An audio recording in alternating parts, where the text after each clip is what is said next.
Salut les loulous. Ça On va? va vous parler d'un truc. Regardez, avant quand même, on vous montre quand même la végétation. Là, on est dans le Périgord. Ça fait pas très longtemps en fait que la cellule botanique elle est en route. Ça fait 1 an en fait qu'on a commencé à mettre les plantes.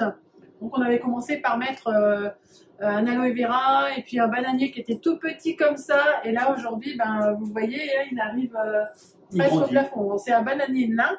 Donc c'est un bananier, une pousse qu'on a récupérée de chez Pauline et Ben, qui nous ont donné. Parce que vous savez que chez eux, ils ont eu un régime de bananes au mois d'août l'année dernière. Je crois que c'était l'année dernière ou l'année d'avant, je sais plus. Donc ils avaient eu à peu près une 60aine de bananes en fait sur. Donc franchement, on s'est dit, nous, celui-là, on le veut. Donc il est là, on attend. Donc il faut attendre encore un petit peu. Hein. Et vous voyez la végétation, comment elle a pris, quoi, c'est incroyable. Pousse-toi! S'ils veulent boire, ils viennent et puis c'est tout. Ouais, Hein. c'est ça. Ça sera plus simple.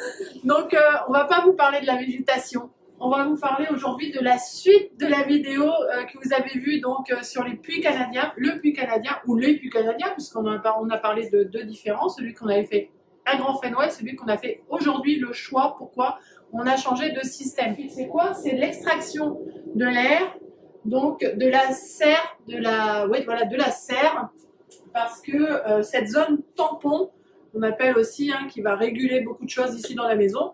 Donc, vous savez très bien comment ça se passe. C'est lui qui va vous parler de ça. Moi, j'ai plus rien à dire, je me casse parce que. Moi, je ne connais pas toute la partie technique. Blablabla. Oui, mais il faut bien que je fasse une introduction quand même. Donc, que les gens sachent de quoi on va parler. Le bananier, c'est un nain. Hein, c'est un nain. Allez, on vous montre la suite. Je t'écoute, moi, je veux tout savoir sur l'extraction. Vous vous rappelez donc, on a de l'insufflation dans toutes les pièces de lit qui sont de l'autre côté. Et suite à quelques questions à la première vidéo du puits canadien tel qu'on l'a fait là, c'est vrai qu'il y a des choses complémentaires à savoir.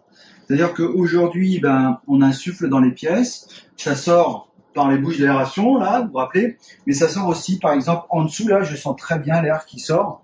Ça, c'est les fuites qu'il peut y avoir. Non, ça sort par le dessous. Et il faut que ça s'évacue quelque part. Alors là, il y a deux choses.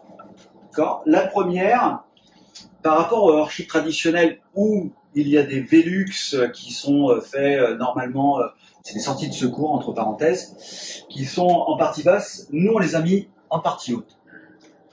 Je te montre vite fait. Là, en fait, on est dans l'Oise et je te montre en fait les Velux qui sont donc, tu vois, en bas, il y a le mur de terre et donc contrairement à dans le Périgord, voilà, les Velux sont en bas avec la fenêtre en haut. Enfin, c'est pas une fenêtre, avec la vitre en haut. Tu vois, c'est différent. Et là, je vais te montrer en fait les fenêtres de toit. Donc, tu vois, les fenêtres de toit, contrairement aussi au Périgord, il y en a 7. Tac, tac, tac, tac, tac, tac, tac, tac, tac. Je te montre, voilà, il y en a 7 comme ça, là, qui sont fermés parce qu'il pleut. Donc là, on va pas les ouvrir pour te montrer comment ça marche. Et ici, les lanterneaux, donc tu vois, c'est différent aussi. Ici, tu les ouvres, tu les fermes. Comme ça permet d'évacuer la chaleur en hauteur. Voilà, la chaleur monte et puis elle sort par ses lampes. T'as vu la différence? T'as compris? Donc en fait, on continue les explications, mais cette fois-ci, pas dans l'Oise, en Dordogne. Alors continue à nous suivre. On les a mis en partie haute tout simplement pourquoi? Parce que l'air chaud est en hauteur, et ce qui se passe, il y a une accumulation ici de chaleur, et ça s'évacue pas forcément.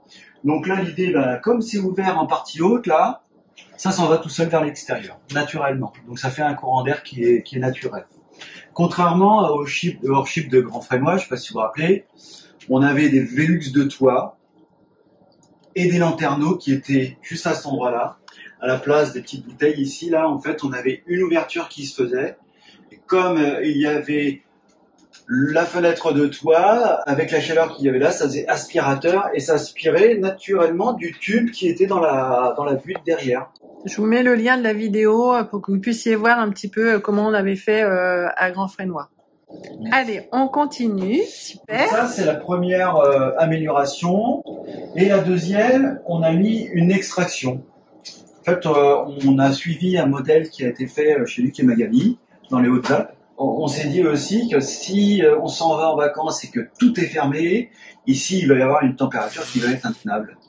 Donc, l'idée, c'est quoi? En fait, vous avez, sur toute la longueur, 3 bouches d'aération avec dans le garage un ventilateur et une petite régulation qu'on va vous montrer après.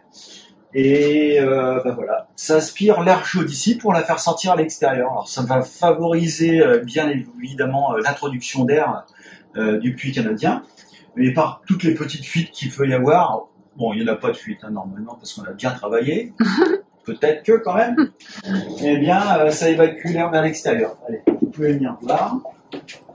Pourquoi elle n'a pas de chapeau celle-là? C'est tombé la semaine dernière. Bon, bah voilà, il y a encore des choses à... le service après-vente. Alors là, le Velux qui est en hauteur comparé à Grand Fresnoy qui est en bas. Et je trouve ça plus pratique et ouais, c'est vachement mieux que ce soit en hauteur. Alors ouais, vas-y. Et là, l'avantage de celui-là, c'est qu'on peut l'ouvrir aussi au maximum. Enfin, on peut l'ouvrir de cette façon-là. Ça veut dire quoi? Ça veut dire que la chaleur qui est en haut, bah, ça s'en va.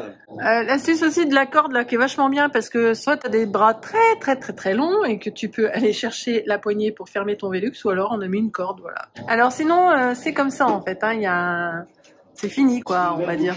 Une bouche, voilà, c'est ça. Harry Conin. Ah. Alors lui aussi fait de la ventilation. Ouais, pas mal. L'autre, elle est ici. Et on va, je sais pas où. Et l'autre, ah oui, l'autre, elle est là. Alors, la petite astuce qu'on a rajoutée par rapport à cette extraction, c'est que déjà le ventilateur, on l'a placé dans le garage, comme ça le bruit est par là-bas, même si ça fait quand même un petit peu de bruit aujourd'hui. Et ici, sur la partie haute, là, vous voyez, il y a un petit tube gris qui dépasse. Là, en fait, c'est une sonde de température. Ok. C'est la sonde de température haute. Et je vais vous montrer la sonde de température basse avec la régulation. Là, c'est la sonde qui est en partie basse. Et ici, c'est une petite régulation. La régulation, elle sert à quoi? C'est tout simple. Elle sert à faire la différence de température entre la sonde qui est en haut, la sonde qui est en bas. S'il y a une température qui est trop importante en différence, eh bien le ventilateur qui est juste là, qui fait 2500 m3, eh bien lui se met en route et à la vitesse où il a besoin d'aller pour évacuer une certaine température. La bouche de ventilation extérieure à laquelle est à l'intérieur un clapet anti-retour. Un clapet anti-retour tout simplement pourquoi? Parce que là, l'air vient de l'extérieur, de l'intérieur vers l'extérieur, donc on la pousse comme ça. Le clapet anti-retour, lui, il sert à fermer, pas que le froid puisse rentrer dans l'autre sens. Et ça aussi, c'est possible, hein, puisqu'on laisse une ouverture. Si, avec par exemple le tuyau de la cheminée, ça fait appel d'air, et puis on peut évacuer des calories par là. Donc voilà, l'idée c'est de mettre un petit clapet anti-retour, comme ça on évite ce petit problème-là. Alors ça, c'est bien joli, mais c'est pas low-tech. Pourquoi? Bah parce qu'il y a une consommation, forcément. Il y a un moteur, donc voilà. Alors ça consomme quand? Quand il fait chaud. Quand il y a du soleil. Ah, vas-y. Et donc la nuit? La nuit, la nuit, c'est coupé. Voilà. Et ça s'arrête automatiquement grâce à la petite régulation. La régulation, elle sert à ça justement. Il n'y a pas besoin de l'utiliser quand il fait une température correcte. Donc ça s'arrête tout seul. Parce que Heurship Biotecture, eux, ils ont des... Comme chez Pauline et Benjamin, ils ont en fait des lanterneaux, des trappes qu'ils ouvrent manuellement avec des cordes. Dans le Heurship de Grand Fresnoy, on avait des lanterneaux, mais assistance quand même. C'est les fenêtres des Velux, pardon, fenêtres de toit. Donc on avait avec une petite application sur le téléphone qui était bien pratique quand on partait, qu'on pouvait ouvrir ou fermer. Il y avait aussi des sondes qui permettaient d'ouvrir et quand il faisait trop chaud ou trop humide, et ça se fermait quand il y avait de la pluie. Ça se fermait automatiquement, donc ça c'était vraiment top. Ce système-là était vraiment super, hein, franchement, mais on a voulu tester un autre système. Ça permet de faire moins de trous dans la toiture aussi, donc moins de risque de fuite. On ne sait jamais comment ça évolue tout ça avec la dilatation, donc l'idée c'est de percer le moins possible de toit. Voilà l'explication du pourquoi du changement. Encore une fois, on a changé, c'est vrai que mine de rien, on a quand même changé quelques petites technicités. On dit ça comme ça? Technicitalement. Bon, de moyens techniques. Voilà. Donc pour faire fonctionner ce Heurship. Donc après, encore une fois, on n'a pas la solution pour chacun. Vous choisissez ce que vous voulez, vous faites comme vous voulez, vous faites des tests comme nous, et puis vous verrez bien si ça marche. Et puis comme ça permet de faire évoluer le Schmidblick, comme on dit. Mais le schmilblick, il marche pas mal en ce moment. Voilà, ça marche pas mal. Bon, moi je vais au frais, je vous laisse. Ouais, moi aussi. Allez, ciao, ciao les amis, à bientôt.